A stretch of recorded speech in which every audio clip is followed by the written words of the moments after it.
It's 10:31 on San Antonio's news talk station 550 KTSA. That was the president from last night before a joint session of Congress.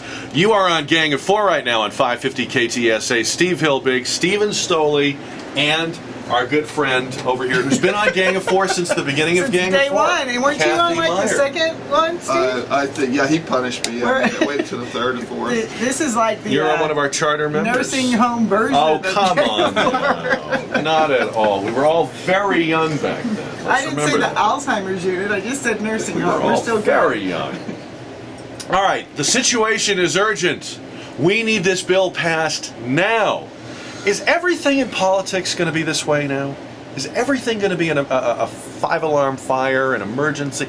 Is everything going to be, I'm not just picking on the president or his party either, is everything going to be pass it before you read it, pass it before we know how to pay for it? Is this just the new normal? Well, you know, I don't know. I watched him last night, but I think he did a political setup on the Republicans. That's what it looked to me like. Let's talk about that. In other words, they're damned if they do and damned if they don't. Yeah, Right? and you know, the Republicans now have the poll out that they're the problem with what the economy is going and stuff like that. And he was sitting there telling some things. And if I was unemployed and looking for a job and stuff like that, I'd be sitting there going, yeah.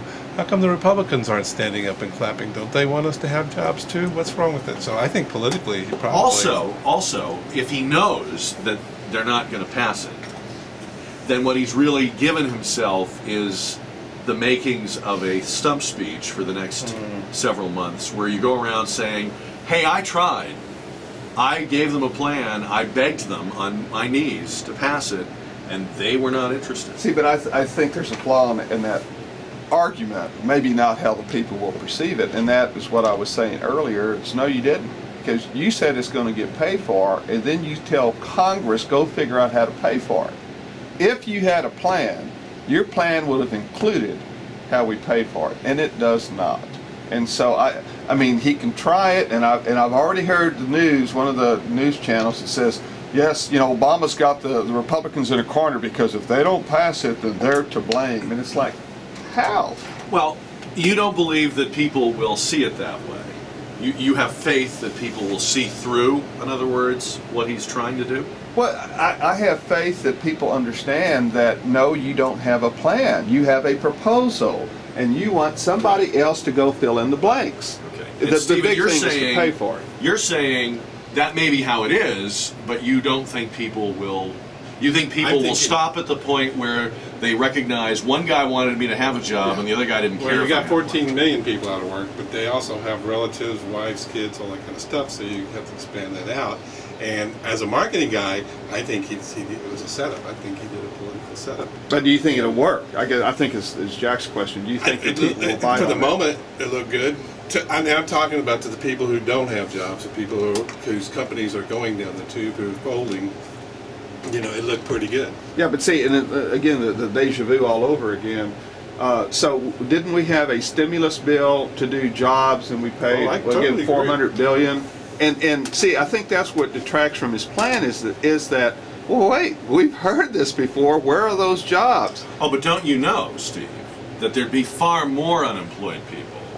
We saved jobs. Cathey would be a crack addict in an alley. Almost was. If it wasn't for the Alzheimer's plan. But see, that's the way you can play with the numbers. Except, you know, it's kind of like, what's the measuring stick of success? And what's interesting is Obama himself chose the measuring stick, the unemployment rate. And people have kind of forgotten that. I mean, I think the Republicans talk about it. He promised us this. But if he's the guy that says, I measure the success by reducing the unemployment rate below 8%, I think is he what said he was we saying. would not see an 8% unemployment rate in his administration. And I want to point out he is keeping that promise. Yes, but that's true. It is his metric. It is. And so it's not one that the Republicans came up and said, hey, we think it's a failure if this doesn't meet. It's his measurement, his metric, to use your word.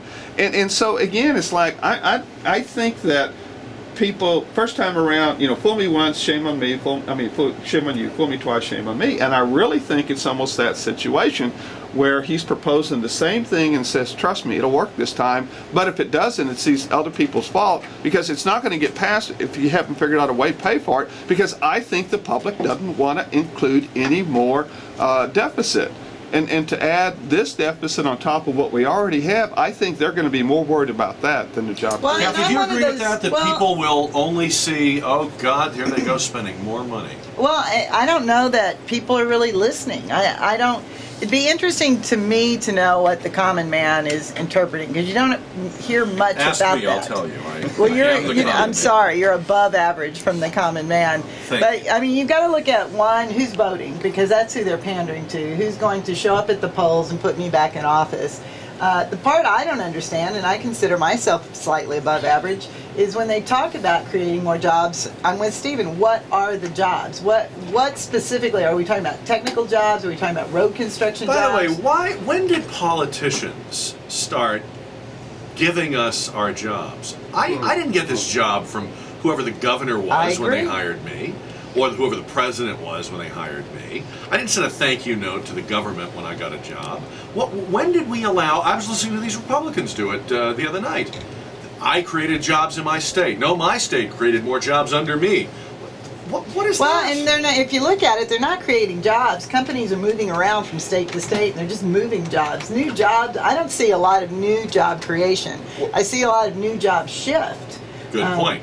So, But moreover, when a company, let's say, moves from California to Texas, couldn't we argue that maybe what they're doing in California had as much to do with that or more to do with it than Rick Perry?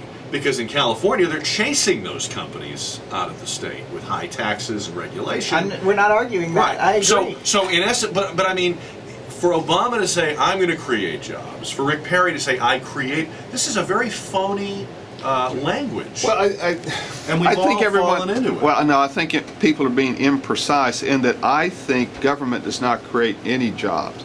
But I think what Perry and some of the other governors are trying to say is that we create an environment where businesses are willing to come to Then our they should state. say that, Steve. Well, because it's very different. They sound I like, agree they, sound with like you. they are taking care of us, I'm like, Superman. like the Good Shepherd. Yes. And it's a very different thing to say, yes, I knew enough to lower my lower our tax rate, or I knew enough to, cut the red tape. control insurance rates, Right. some of those things. I mean, but that isn't how they're saying it, I and I agree. don't believe it's I a agree. shortcut. I believe they want to be seen as the font of every good Sure. thing, Because and what both would be parties are interesting- doing it. You know how they used to say that all journalism was written at the 7th grade level, because that was the target group that apparently people could absorb information. So what are these political pundits speaking at? I mean, what is the target age group that they think people are interpreting what they're saying? I think the seventh grade level would be a Too step high. up. Well, Yeah. that's what I'm saying. I think, they're talking at a very low level, and they're discounting how intelligent the average American truly is and what they can understand and what they truly want to hear. They want to hear what you're saying, but they're not saying it. So why aren't the voters getting out and saying, talk to me like I'm an intelligent... I hear that every day. I hear that every day. But why aren't they saying it to the politicians? Well, how do you say it to the Don't vote politician? for them. Good, very good. That's my mantra. Get out and Stop. vote. So who you gonna vote for? Stop Period. voting the way you've Well, always Steve, voted. you have my vote. Stop voting the way you've always voted. Stop Exactly. voting the way your mommy and daddy told you to vote. Stop voting for the two parties because you think those are the only two And- parties we can have. And stop me if I can't use this Yes. as an example, but I mean, I'm pretty much an independent voter. I vote for who I think the right candidate is, but a lot of people, Democrat. for some odd reason, think that. So Steve had a little function that I showed up at. That a lot of people I knew were there. I was shocked, and they said, "Oh, you're at a Republican function." So in other words, wait a minute, let me understand this.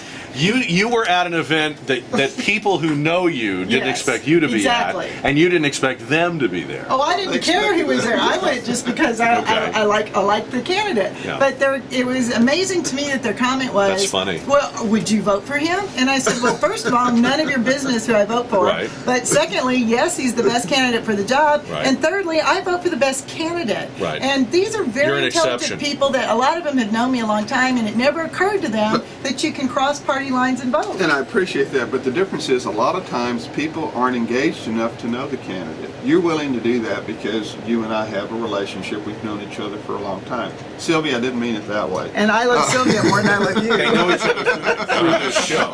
This is a whole different show now. But you know, and that's why people ought to be engaged a little more. But it takes time and effort, and they don't want to expend the time and effort. And that's what I get frustrated at, because democracy does take work, and people would rather sit on their couch and listen to the pundits tell them. Well, what they not ought only to would be people rather thinking. do that, Steve, but the two parties would rather you did that too. I'd Two rather come on out The two to my parties place. want to keep it very simple and not have you think too much. The greatest was thing Rick people Perry. could ever do is get out and get involved in local politics. In this last city council election, I got a little more involved than I intended to, but it was such a great education, and I think people need to get out. You and need to run.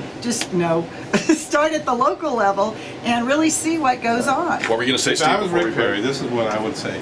I would say I lured 750,000 jobs to Texas. How about seduced? And if I'm your president, I'm going to work and lure American businesses and foreign businesses to bring jobs back to America.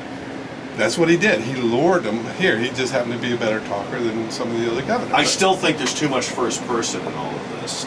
Well- You are a very, very tiny part of conditions that were conducive for jobs to either shift, as Cathey pointed out, which is a great point, by the way. Very few of these are actually new. Most of them are shifts. Right. But you're trying to be part of what is conducive to that. That's a far cry from I put people to work. I created these jobs. What are you, Daddy Warbucks?